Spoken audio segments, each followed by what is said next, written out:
Hmm. Is it about death? It is about a daughter of an immortal who is hidden as a lower level fairy in the floral realm, and given a pill to prevent her from ever falling in love, so she won't experience the same pain as her mother, who was the goddess of the floral realm, but died in childbirth.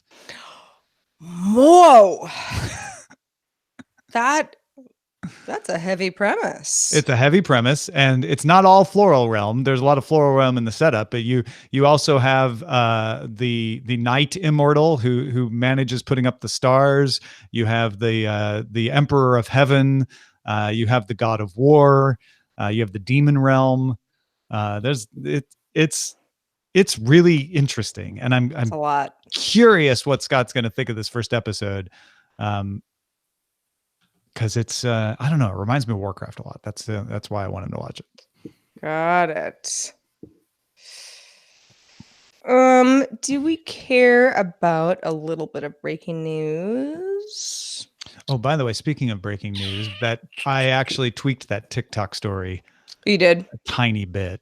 Okay. I hope that doesn't throw you off. No, it's fine. No, it's fine. But I wanted to clarify something about they're actually not in a separate app. They're in a separate in-app experience. It's a tiny change, but got you. I'm just gonna.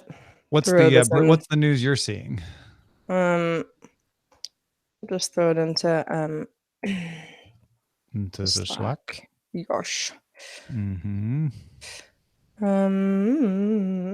I'm not seeing anything new on my feed. That's why my feed. Well, it's not like crazy, mm-hmm. but it is breaking for our purposes. Mm-hmm. A broken egg. Well, give it. Keep me in suspense here, Lane. Come on. All right. No, I'm sorry. I'm trying to. Oh, I know what I'm doing here because I'm trying. Never mind. Just never mind. It? I'm so excited. Apple is laying off a bunch of people, and they're self-driving car division. Okay. You're right. No, you described it exactly right. Apple self-driving car layoffs hit 190 employees in Santa Clara and Sunnyvale. That's worth a quick hit.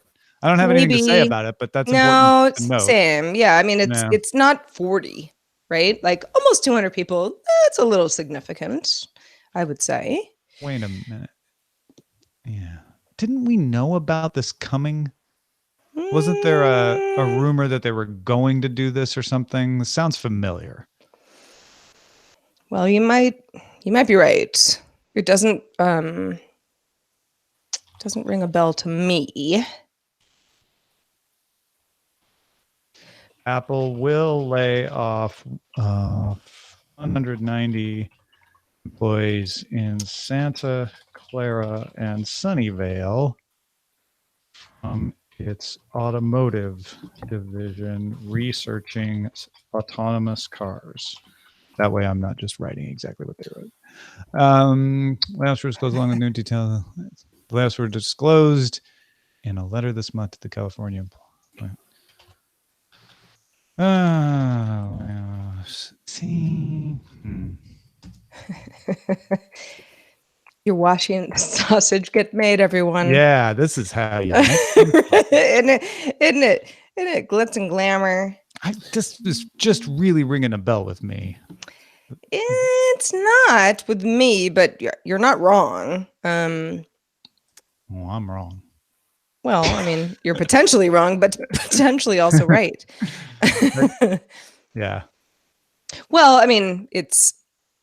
Oh, I see what you're saying. You want to be like, in the latest development of this ongoing story. Mm-hmm.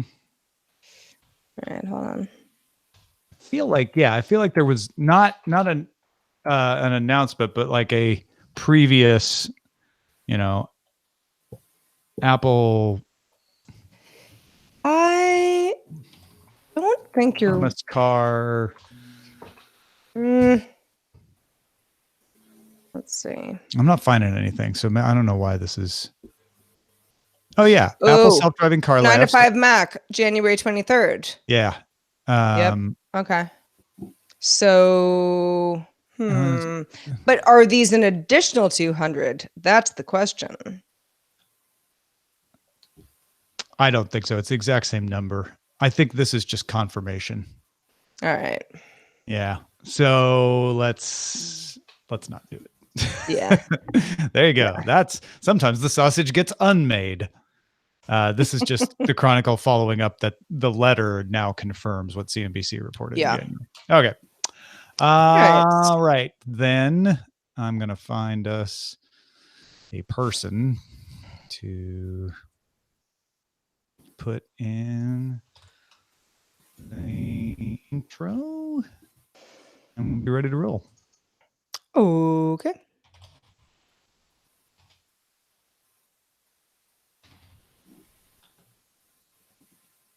Is that not working? Be like Richard. Okay. Ready to record? Daily Tech News Show? Yeah. Let's do it. In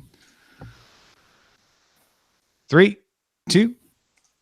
Richard Lewis Shell has supported independent tech news directly for 5 years. Be like Richard. Become a DTNS member at patreon.com/DTNS. This is the Daily Tech News for Wednesday, February 27th, 2019 in Los Angeles. I'm Tom Merritt.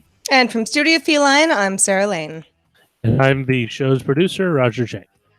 Scott Johnson could not be with us today. He sends his regrets, but there was a lot of hammering happening in his house. He will be back, though. Do not worry. We will have Scott back again next week. But we do have a lot of interesting things, including robots and court convictions and lawsuits and Indian elections. It's all coming up. Let's start with a few tech things you should know. Speaking of India, Spotify launched in India on Android, iOS, and the web with premium plans priced at 119 rupees, which is about US $100.67 per month. Free tier users in India can play any song on demand, while most countries limit the free tier to shuffle. So it's a little bit unique here. Some major artists like Ed Sheeran appear to be missing as Spotify is negotiating distribution contracts continuing to anyway with Warner Brothers in India. Spotify faces competition from established music services from Apple, Google, Airtel, Wink, and Geo7. I know it's hard to believe, but it's $1.67 US. I mean, wouldn't that be nice? No, that's 119 rupees, right? Yeah. Let's all VPN into Russia or into India. Russia is on my mind because a Russian court convicted Ruslan Stoyanov, an executive at Kaspersky Labs, of treason and sentenced him to 14 years in prison. He was convicted alongside a Russian intelligence official. The men were arrested back in 2016 in connection with a case about aiding the U.S. FBI in 2016 during the FBI's investigation of election interference. Details of the court case have been classified. The U.S. Federal Trade Commission, or FTC, will settle a case with Cure Encapsulations over accusations of making false claims about weight loss and paying a third party to post fake reviews on Amazon. The settlement will see Cure Encapsulations pay $50,000, inform Amazon which reviews were paid for, and email any customers who bought the pills with details of those FTC allegations. I don't want to laugh. I just, what a nightmare. Well, it's the first time the FTC has cracked down on third-party reviews, so it's a milestone. All right, let's talk a little bit about wind power, actually. Alphabet's Deepmind has created a machine learning model that predicts the energy output up to 36 hours ahead of time in order to optimize the use of wind power. Now, there's a big problem with wind power because the generation of it is unpredictable and variable. You don't know when the wind is going to pick up. It's hard to predict. And if the power grid isn't ready for a big surge of wind power, it just gets wasted. So this could optimize wind power to the point that it becomes much more useful as an alternative energy source. So far, Deepmind has only tested the system on Google's own wind farms. Remember, Deepmind's Alphabet. Alphabet also owns Google. Google has some wind farms to power its data center. So that's a nice in the family way to test it. Deepmind also said something like it increased the value of the wind power by 20%, but we don't really know what that means. They didn't give us details on that. So really all that means is it worked real well. It'll be nice to see if they can make this machine learning available to others to test and implement in real world electrical systems outside of the Alphabet family, because this could really revolutionize wind power. Yeah, well, and especially when you think of wind power as being connected to the weather. We all sort of like ha ha ha about the fact that meteorologists are only right half the time. If you know when wind is coming into a particular area of geographic area, that has a lot to say about the weather as well. Yeah, there could be some implications to that to weather prediction as well. That's a good point. Yeah. This is going to be a very interesting thing to watch, especially if you're someone who's interested in alternative energy sources catching on and being more usable. There have been problems with solar and wind power that have kept them from really contributing in larger amounts to the power grid, and this could help change that for sure. Well, sure, yeah, it's you think of solar as like, well, if the sun isn't out, then it's not working. Not exactly true, but to be able to go back 36 hours ahead of time is extremely advantageous to any company who's trying to harness power like this. You basically can kind of you can look ahead and decide whether or not to keep any kind of spare capacity online, since you have to keep a base load of current in the system to keep it working. When you get a huge surge, that means you got to take some stuff offline. It's very complicated and very time consuming. The more lead time you get, the better off you are. Yeah, for sure. ByteDance's TikTok has been downloaded more than 240 million times in India alone, adding 30 million users in the last month, you might say. Wow, that's quite an uptick. Why? Most think of TikTok as an app for teens to create videos, and political oriented posts in advance of Indian elections are actually getting tens of millions of views. So that's where these numbers are coming from. At least that's what it appears to be to us. Neither the BJP or Congress parties have officially joined TikTok. However, still, the rising tide of political videos cannot compare with the 13 billion views for videos tagged Bollywood, #Bollywood. And some state ministers are calling for regulation or bans on the app. So in a related story, in the US, TikTok has agreed to pay $5.7 million to the US Federal Trade Commission to settle accusations that Musical.ly, which was acquired by ByteDance and merged into TikTok, you might not know, it's all the same company now, didn't get parental approval before signing up users younger than 13 years of age. Starting now, all TikTok users will need to verify their age, and if they're under 13, they will be directed to a separate app experience that prevents them from publishing videos to TikTok. Yeah, so if you're younger than 13, you have to get parental approval, and you can just kind of watch stuff. Is the short version of this. I can't imagine that ByteDance didn't know this was going to be a problem when they acquired Musical.ly.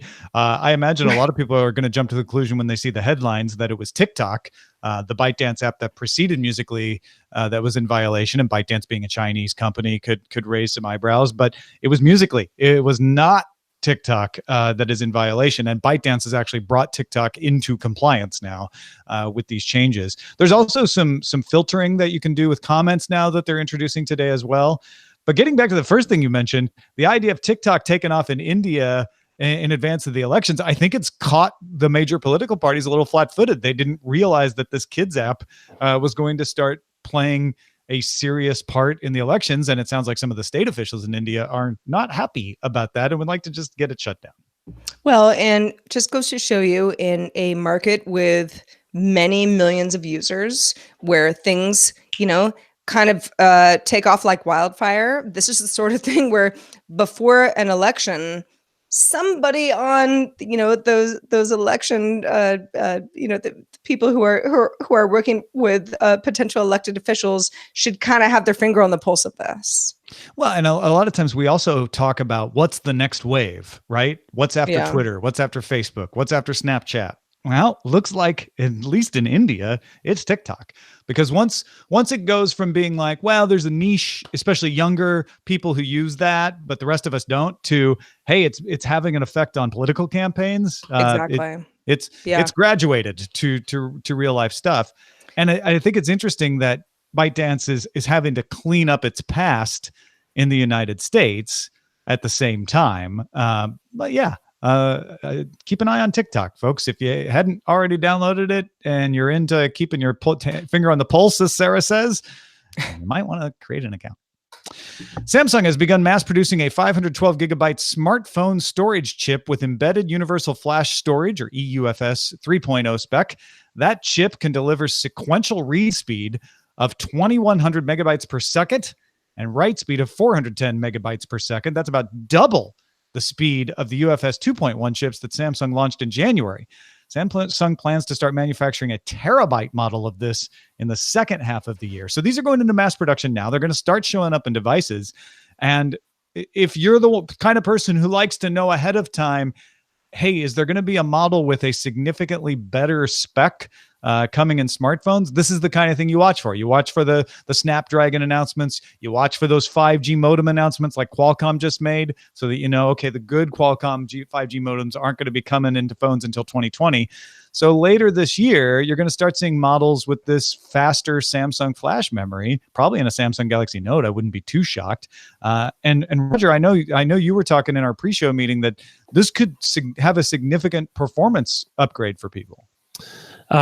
Especially, I mean, like, if you're one of the fans of like, oh, I got a SD card slot in my phone, let me just add a ton of memory.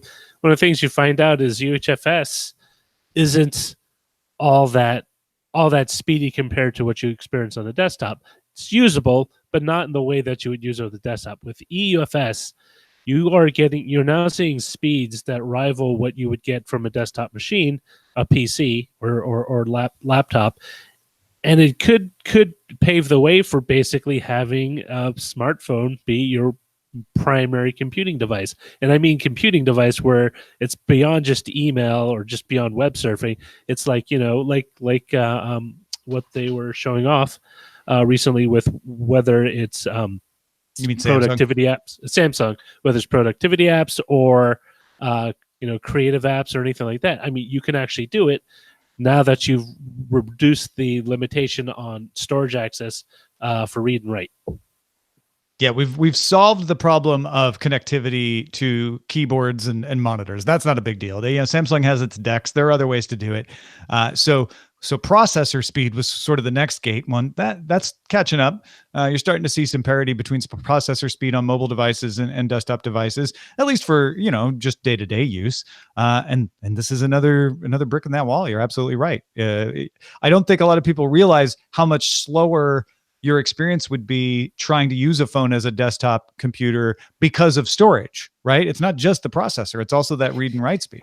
Well, but it's, okay. So Mobile World Congress, it fresh in our minds, we're talking about foldable phones and hybrids, and it's a smartphone, it's a tablet, it's sort of a laptop, all of those things in the future end up being something that this is very advantageous for. Yeah. Right. Yeah, because you can actually use this as a primary device. It's not a secondary device. It's more powerful than most desktops that people have seen. Yeah, or at least a lot of them, for sure. Yeah. After a TechCrunch article exposed an issue Tuesday, Apple has removed multiple apps that violate Rule 4.3 in the App Store guidelines. That rule says you cannot release the same app multiple times with different app names, different keywords, and different descriptions in an effort to keep selling the app that's the same app under multiple names. A TechCrunch report notes that VoIP apps specifically have been removed, but also notes that the rule applies to any categories using this App Store optimization strategy. JPEG Labs, that's a company, has 4 different apps. They each let you print photos in Walgreens stores or CVS stores. If you're not familiar with those, they're very common drugstores in the US, which appear to be the same app. MailPix, that's another company which acquired a Photo Buckets printing app, seems to be an example of having multiple apps in the App Store that do the exact same thing. Yeah, I can't tell if that JPEG Labs one is actually exactly the same app, or if one of them only works at Walgreens, one of them only works at CVS. So there could be a branding reason there that would get by this, but most of the time, companies will do this because it's like spam. If you have 4 apps with different names, then you're more likely to have more people stumble across your app as they search for various things. Because you have different descriptions and different names. So Apple says you can't do that. You're not allowed to have multiple apps that are exactly the same thing just to try to increase your search engine score. And because TechCrunch pointed out that, hey, a lot of people are doing this and it's apparently against your rules, it looks like Apple's starting to crack down on it. Yeah, I'd be interested to know what a company like JPEG Labs, which we're singling out, even though it's for sure not the only company that raised some flags here. Why would, if you have to have an app to let people print photos within Walgreens or CVS, why would it have to be a completely different app name? Why would it be unclear that you were behind the app the entire time? Why would, the keywords be completely different? If this is not nefarious, if the company was like, no, we were just following rules, say so. And I think that that's unclear to everybody at this point. Yeah, it looks like it's just a spamming technique. Again, except in the JPEG Labs one where I'm like, well, unless one of them is tied to a particular drugstore, I guess that could be an excuse. But otherwise, there's really no other reason to do this. Right. Even then, though, it would be somewhat odd that the drugstore in question would say, well, you have to have a completely different app name. Well, because they have a system. Maybe they have a security issue that's like, no, we need it. The app will do the same thing, but it'll only log into our system. We don't want people to log into the competitor system on that app. But then it arguably isn't the same app, right? So yeah. Exactly. The reviews came out of NDA today for Shadow Ghost. It's a box you plug into your TV so you can take advantage of the $35 a month Shadow Gaming PC streaming service. Patrick Beja has talked about this before. If you're unfamiliar, Shadow's streaming service works on almost any device, tablets, phones, PCs, laptops. So you can just plug a computer or a tablet into a TV if you wanted. But it allows you to operate a remote gaming PC. You get a high-spec gaming PC that's super performance, and then you can play games on it on any device. Now, a lot of people don't want to plug in a tablet or a PC into their TV. So for $140, you can buy the Shadow Ghost and plug that into your TV instead. And it looks like a nice little set-top box. It's an upgrade over the Shadow box, which Shadow had out previously. It adds in Wi-Fi. It's fanless, so it's a little quieter. Reviewers found it generally seems to work okay at 1080p and 60 frames per second, though the streaming is compressed. Colors get washed out, looks a little bit different. It's not quite as sharp as you would get if you actually were running the PC yourself. And 4K on the Ghost from multiple reviewers gets notably choppy. Also, multiple reviewers noted that Wi-Fi seems to make lag problems worse on the Shadow Ghost than it is on other devices that they've tried the Shadow service. Some had Bluetooth connectivity issues with the Ghost, especially because you have to set up Bluetooth connections before you launch the remote machine when you're using the Shadow Ghost particularly. So the reviews aren't terribly glowing for this, whereas the reviews of Shadow as a service on the PCs generally are a lot more positive.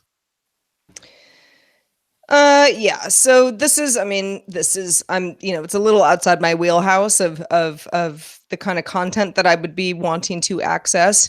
But I will say, with somebody who has her TV mounted into the wall, anything that requires me to plug anything into that television, even if it makes a lot of other things work well, is problematic.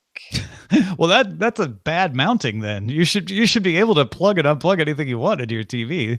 No, I mean, because I've run out of inputs. Oh, you It's need not an that I don't have HDMI. You need an access to HDMI it. hub, then is what you need. I suppose so, but Yeah. then I gotta mount that too.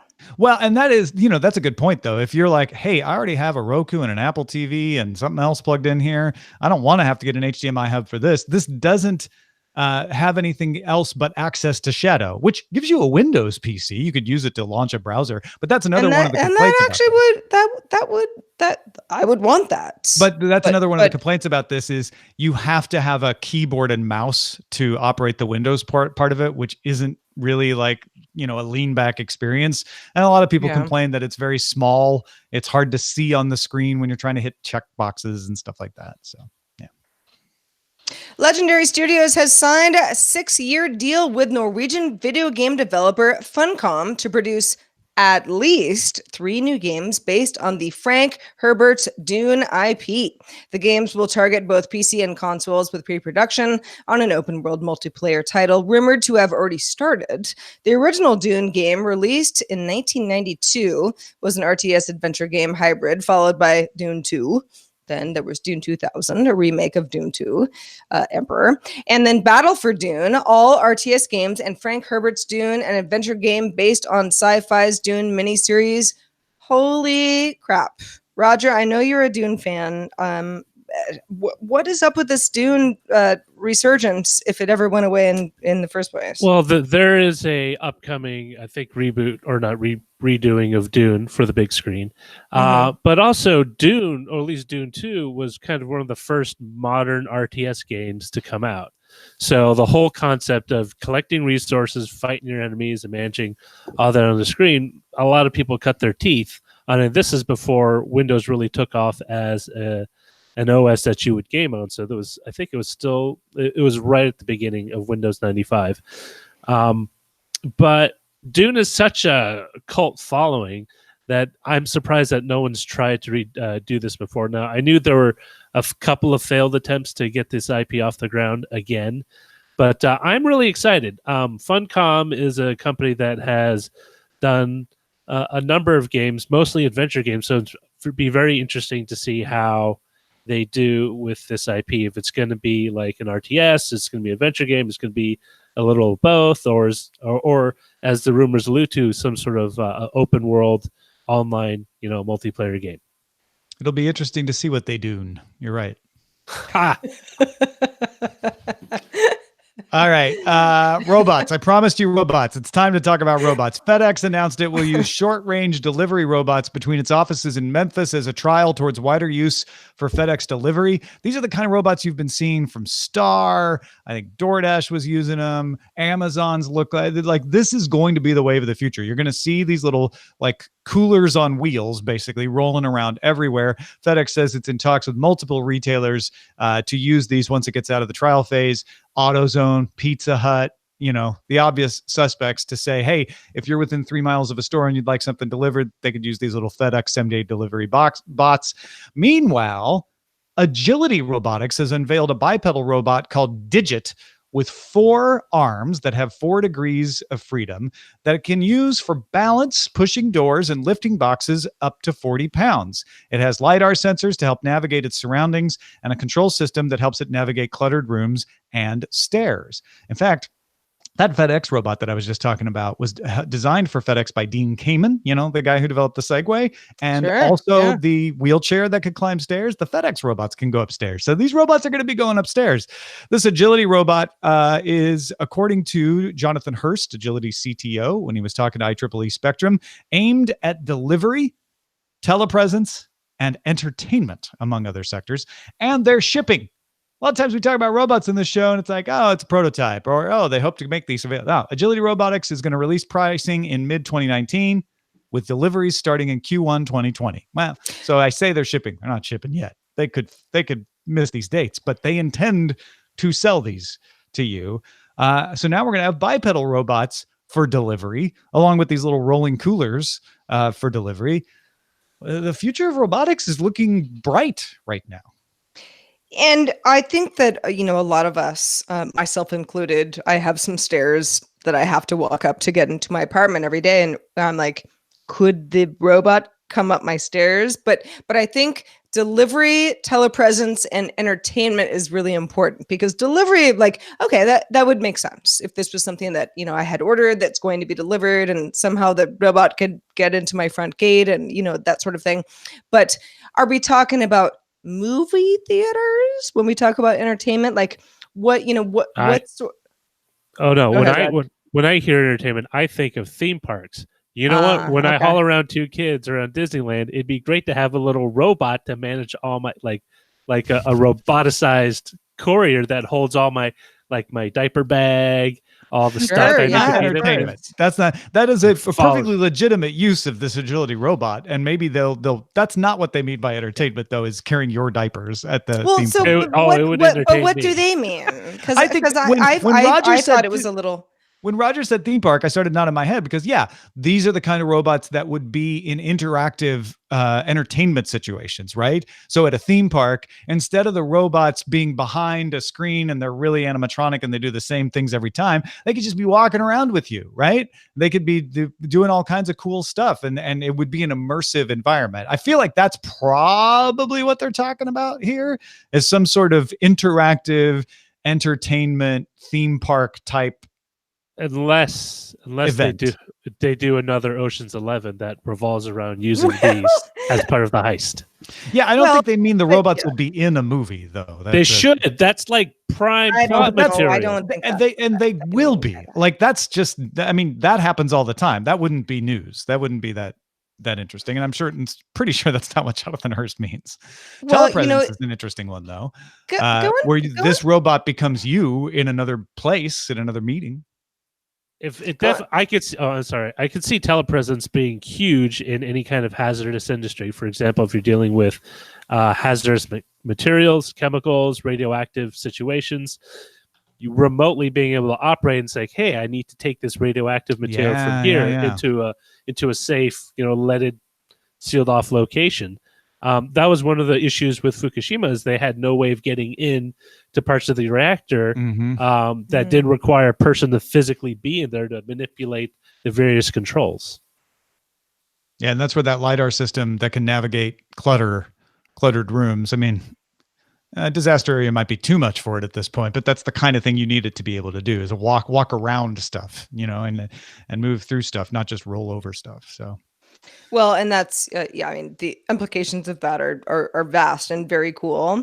I wanted to mention that in the FedEx article about FedEx's short-range delivery robots, they would be able to go up to 10 miles per hour, which is not super fast, but on a sidewalk, when I'm walking my dog, sure, that's like, it's the sort of thing where you think, like, okay, realistically, how often am I going to encounter these, and how disruptive might it be to the strolling on sidewalks that we're all doing?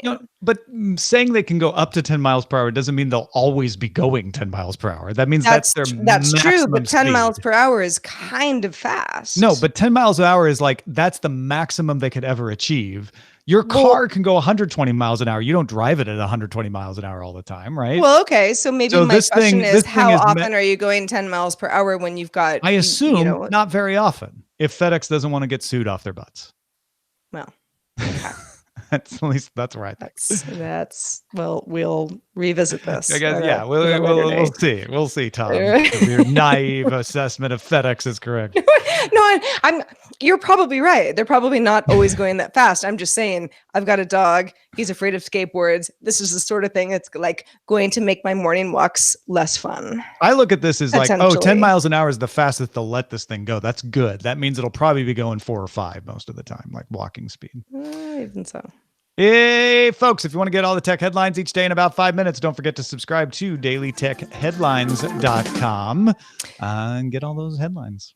Also, everybody who participates in our subreddit, thank you very much in advance for all the cool stuff you're going to give us tomorrow morning, because I'm doing Daily Tech Headlines. Submit stories and vote on others at dailytechnewsshow.reddit.com and facebook.com/groups/dailytechnews, also where you can hang out with us. All right, let's move on to traveler Chris Christensen, our amateur traveler, in fact, who is back to explain something called skip lagging. This is Chris Christensen from Amateur Traveler with another Tech in Travel Minute. The particular tip I have in mind today is controversial, and I say it is controversial because it actually came to my attention because of a lawsuit. Lufthansa is suing a passenger for skip lagging. And what skip lagging is when you buy a stopover ticket and then you get off at the stopover with no plans of doing the final leg of your journey. And you can sometimes get a cheaper airfare if you do that, but the airlines don't like it. And so there is some risk involved, but there's actually even a site that lets you use this particular loophole. And this is skiplagged.com. And they proudly proclaim that they have been sued by United and won. So if you are willing to take a chance, skiplagged.com or the practice of skip lagging might save you some money on airfare, not counting the legal fees. This is Chris Christensen from Amateur Traveler. I've definitely skip lagged. Have you really? Oh, yes. That's in violation of the terms of your ticket purchase. Well, I suppose it was, but Well, and it honestly, like, what saved if me you get some money? What if you just get caught up, right? Like, oh, I just, something came up and I had to get out Right, and or try like, this. I like it so much here, I'm just not going to get on the second leg of my This journey, layover's been like, so enjoyable. I didn't mean to screw Forget it. over the Yeah. airline. Yeah. No, you know what? There are some real reasons why this is harmful to airlines and why they give you a lower fare if you go on. I would like someone to explain that in 2 or 3 sentences. Email us, feedback@dailytechnewsshow.com, where we will read your email and possibly check it out on the mailbag. Yes, indeed. Brad was listening to yesterday's DTNS 3476. I was not on the show, but I heard it was very good. Brad says, your conversation about Apple services spanning multiple platforms. You mentioned Apple Music, but I wondered what you'd think if Apple decided to make iMessages cross-platform instead. In my opinion, this would be a game changer. I don't know how much, but I'd pay more for iCloud if it included Windows and Android. I don't think that would be as big as music or TV, but I think you're right. It would be bigger than iCloud, and it certainly might be something that folks would like, especially on Android, where folks often complain about the confusing array of messaging options. Although, frankly, I think more people just use WhatsApp or WeChat, depending on what part of the world you're in. So I don't know. I don't know if that'd be as big of a deal as not. I'm sure a lot of people would like it, though. I mean, I use iMessages with lots of Android folks because that's something that was offered to us a few years ago. It wasn't originally, and works out okay. Yeah. Wait, so they have iMessage on Android, or are you just talking about text messages? You can bring in SMS into the iMessage universe, okay, right. You know, and I think what Brad is saying is like, what if the whole iMessage thing was there, which would be interesting. Well, then it's almost like we're going back to SMS again. But you would get to have those fun iOS reactions for everybody. They probably wouldn't be available. Yeah. Our goal each month is to get one more patron than last month, and you could be that person that puts us over the top. Be a DTNS hero member. Get us over the goal line. We only have one more day left tomorrow in February. It's a short month, and we need just a few of you to sign up and become a member. You get all kinds of special perks, including commercial-free RSS feed options, special episodes from myself and Sarah, columns from Roger. Go find out all the cool things you can get and help us get over that goal line at patreon.com/DTNS. Our email address is feedback@dailytechnewsshow.com. Keep the feedback coming. We love to hear from you. We're also live Monday through Friday, 4:30 p.m. Eastern, 21:30 UTC. You can find out more at dailytechnewsshow.com/live. Back tomorrow with Justin Robert Young. Talk to you then. This show is part of the Frog Pants Network. Get more at frogpants.com. Diamond Club hopes you have enjoyed this program. So 2 days in a row, and Sarah wasn't here, so it's definitely not her fault. 2 days in a row, we've started 2 minutes late and ended up going overtime 2 minutes. Well, so we didn't really go overtime. No. I mean, we started 2 minutes just started late. So we ended up going 4 minutes over, really, but only because we started 2 minutes. That's only 2 minutes. Oh, I see what you're saying. Yeah. All right. Well, I only take the blame for today.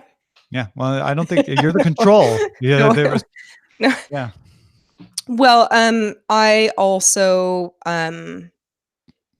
I know that, sometimes we have a clear indication that it's time to move on, but we're just not done talking about stuff. So, Yeah, it's our own fault. I'm definitely to blame on that. So that's not sometimes. Roger's fault.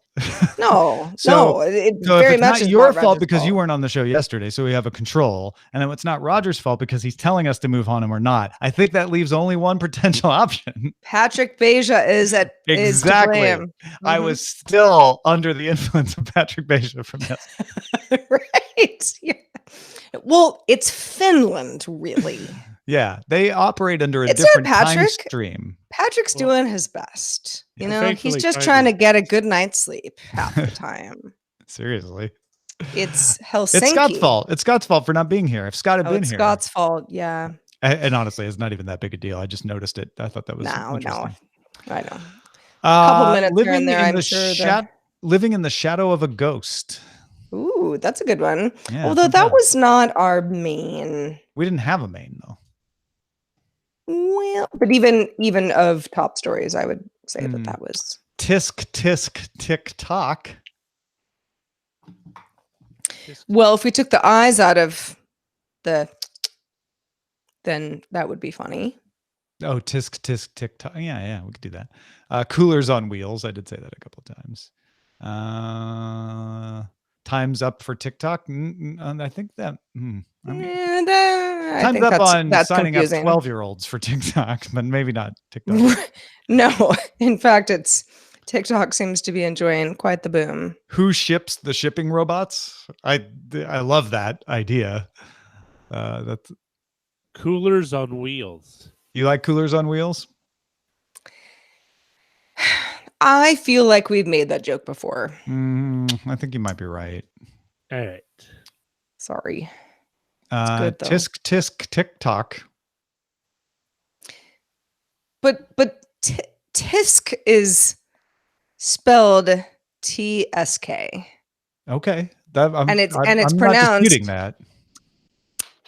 That's what tisk actually is. I hear people say tisk tisk. They may say it be because wrong. they're purposely mispronouncing what it is. Do they But though? okay. Do they really?